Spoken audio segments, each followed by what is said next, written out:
À l'est de l'Ukraine, la Russie grappille lentement mais sûrement du terrain. Les forces ukrainiennes sont confrontées à un manque de moyens humains et surtout de munitions. C'est dans ce contexte que le ministre français de la Défense a visité l'usine du fabricant de drones Delair en banlieue de Toulouse. Sébastien Lecornu a annoncé une commande de 2000 engins dont les 100 premiers seront livrés en urgence à Kiev. La répartition entre l'armée française et les besoins ukrainiens des 1900 restants n'a pas été précisée.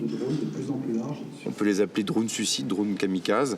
Ce sont des drones qui sont essentiels sur le champ de bataille. Et donc, dans le cadre de la manœuvre artillerie que nous avons évidemment mise en place avec les canons César dont on a beaucoup parlé, ces munitions téléopérées vont être un complément très important dans la manœuvre de contre-offensive ou de défense, tout simplement, de la ligne de front en Ukraine. La France, en retard dans le développement des drones, compte profiter du retour d'expérience que fournira leur utilisation en Ukraine pour améliorer les technologies de protection contre la guerre électronique et le brouillage GPS massivement utilisés par les forces russes.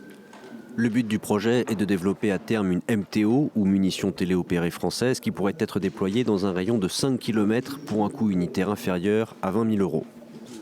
Le drone UX-11 de Delair pèse 1,4 kg et peut voler pendant 1h20 jusqu'à 25 km en emportant une charge de quelques centaines de grammes. Delair, qui compte une centaine de salariés, est selon le ministre une vitrine de ce qu'il faut faire en économie de guerre. La PME française a déjà fourni à l'armée ukrainienne 100 drones UX-11 de reconnaissance ainsi que 50 drones DT-26 plus massifs depuis l'été et s'apprête à lui en livrer 150 supplémentaires. Kiev les apprécie car ils ont la particularité de bien résister au brouillage.